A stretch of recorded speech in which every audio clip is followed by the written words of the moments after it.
Ay siya, ako'y may kikinto sa inyo mga ka-idol.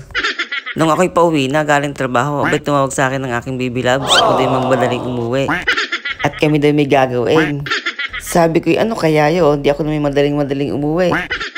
At pagdating ko ng bahay, naku po, ay gusto lang pala kumain din sa K-egg. Simula kasi nung nag-open na rin K-egg din sa tapat namin, abay laging sinasabi, kain tayo dun, kain tayo dun. At ako na may gusto ko rin matikman nga rin. Aba, ay puntahin na agad natin. At habang naghihintay kami ng in-order namin, di bumili muna kami ng kinang milk tea. Ikaw, kasarap pala na rin. Parang favorite ko na rin. At tari na, dumating na ang aming order.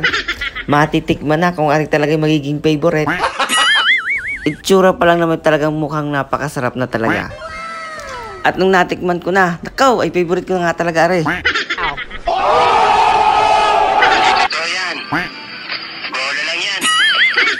Pihong lagi ako mapapabalik din eh.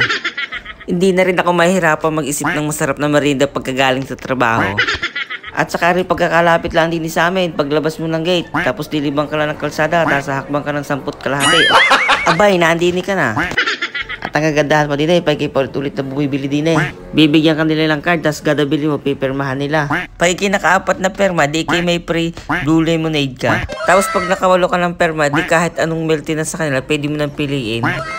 Yun sa akin kasi hindi ko agad kinuha yung una. Gusto ko kasi sabay ko makuha yung una at saka yung pangalawa. Para dalawa. Para hindi na kayo mag-agawan na rin aking baby loves. 2,000 years later. At are ang resulta, walang tira. At siya, hanggang dito na lang ulit mga ka-idol. Pa-like and share naman at pa-follow na rin.